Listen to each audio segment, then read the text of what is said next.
All right, sports fans, how's everybody out there doing? William Martin coming at you one more time here on YouTube with another edition of the 300 Pounds of Sports Knowledge Podcast.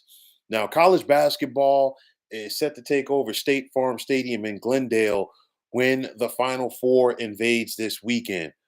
Four very compelling stories for this year's Final Four. Connecticut is looking to become the first repeat national champions since Florida back in 2007. Purdue is looking to pull a Virginia, as after being a 1 seed and losing to a 16 seed in round number one last year, they're looking for the complete turnaround in the NCAA tournament and they want to be the last team standing. Alabama's first trip to the Final Four in program history, and then the Cinderella, the 11th seed North Carolina State Wolfpack, who are looking for the school's first national championship since their last trip to the Final Four back in 1983. Now, you look at the first game on tap for Saturday, and that's NC State taking on Purdue. And of course, Purdue is going to be heavily favored in this contest. They're a 9.5 point favorite right now. But if you're NC State and you're Kevin Keats, do you focus on trying to stop Zach Edey, or do you simply allow Edey to do his thing and try to stop everybody else? I mean, you look at Edey so far in this tournament; he's averaging 30 points and 16 rebounds for the tournament. And if you look at NC State, they're one of those teams. They've been physical with their opponents. They punched their opponents in the mouth, if you will, and established their tempo and their tone early. I think this game, in my opinion, comes down to how the referees officiated. Because if you look at Purdue's last couple of games, they have gotten very favorable whistles, in my opinion, against Utah State in the second round, Gonzaga in the Sweet 16, and then Tennessee in the Elite Eight. It comes down to how the refs are going to officiate this. Also, Purdue still struggles, okay, with teams that like to speed them up and exploit that, especially with their guard play. That's something that NC State has, and that's something that I think NC State is going to look to capitalize on with the likes of DJ Horn and, of course, Jaden Taylor. Now, you think about DJ Burns going up against Zach Edey. DJ Burns is not going to be intimidated with Zach Edey. I mean, DJ Burns is 6'9". He's listed at 275, might be closer to 300 pounds. I don't think he's going to be intimidated by the 7'4", Zach Edey. He's going to stay within his game, but I think with what we've seen throughout this tournament, DJ Burns doesn't have to score, okay, to go out there and be effective for the Wolfpack. He can go out there and knock, be a decoy in the post, pass out of the post, and it's all about those guards around him knocking down shots. And I could tell you like this: if Burns can come out, even as a passer, and open up the middle, I think that's going to help the guards of NC State in this game. I think this game, I know we're going to be talking about the bigs both on for the Boilermakers as well as the Wolfpack, but I think this contest comes down to the guard play and which team is going to be able to knock down those outside shots. So it's clearly, you ask yourself who has the edge. With the talent, you're going to say Purdue. But I'll tell you like this NC State team, they are very difficult to go against right now. This is a team that's been fighting for their basketball lives, if you will, for nearly a month now. They won 5 games in 5 days to win the ACC tournament. They got into the NCAA tournament as an 11 seed. And honestly, I don't see the Wolfpack slowing down. I don't think that the Wolfpack are just happy to say that they got to the Final Four. The Wolfpack darn sure weren't happy to just say, well, you know what? We got to the NCAA tournament. I think the Wolfpack keep it going, and I'm going to take NC State in the upset on Saturday over the Boilermakers.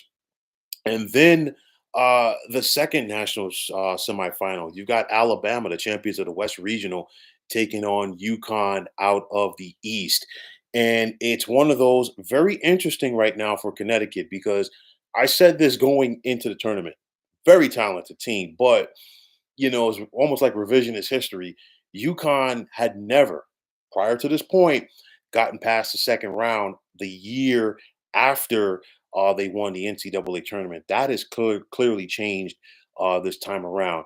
Very favorable selection sites for the Huskies over the last couple of weeks. Naturally, playing in their home away from home for the Big East tournament at Madison Square Garden. They got the Barclays Center for rounds 1 and 2, and then they were at Boston, or in Boston rather, for the East Regional. Now they have to make the trip west, but State Farm Stadium, which used to be University of Phoenix Stadium, has been favorable to the Huskies in the past. You go back to 2009, they won the West Regional Final at this venue. Clearly, a lot has changed for the Huskies since then, but nonetheless, the scary thing for me with UConn, they have won every game so far in this tournament by double digits. And their last 5 games, going back to the Big East tournament championship game in their win over Marquette, they've won all of those games by double digits.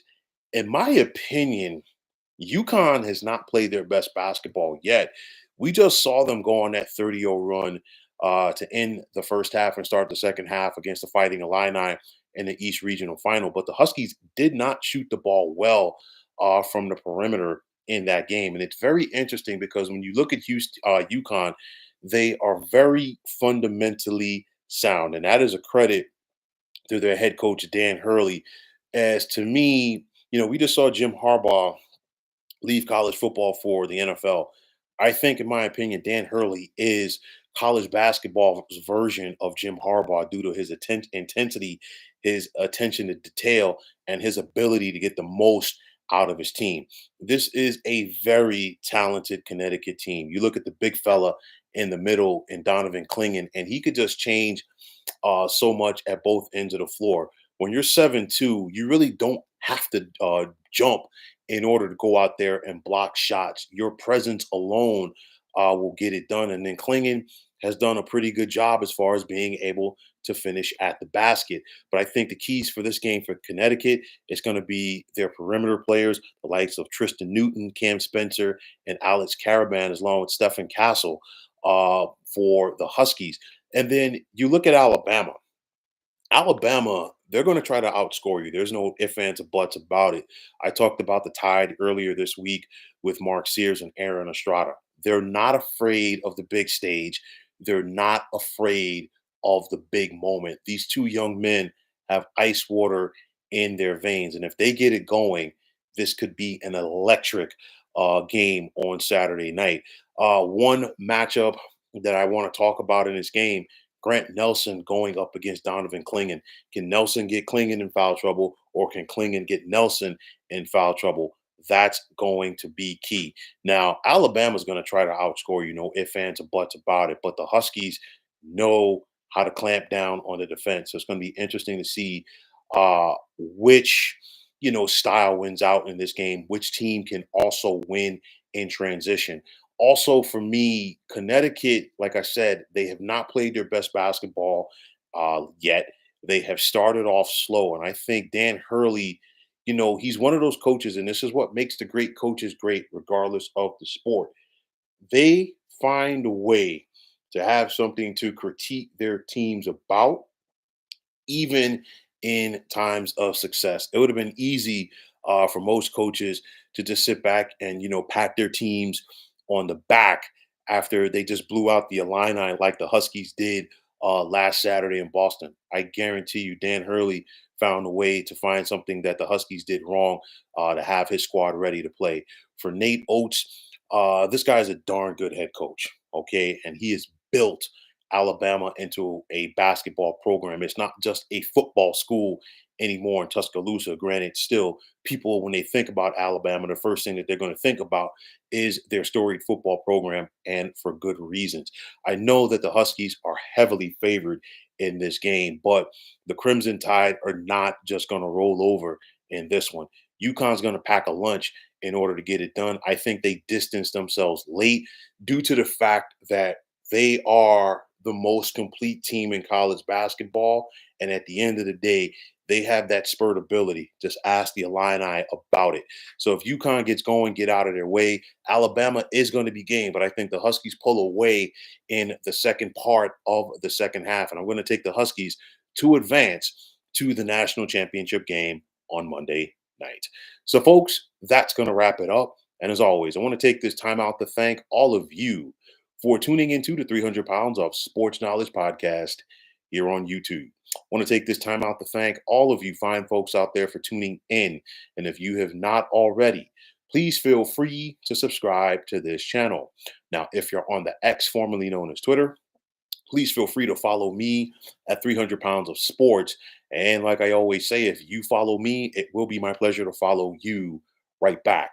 There's also the sports discussion group on Facebook at the Sports Depot 365. Now you can check it out. Drop a line to be a part of one of the better sports debating sites going on social media. So once again, fine folks, my name is William Martin, and I am signing off. And I'm saying take care and have yourselves a wonderful day.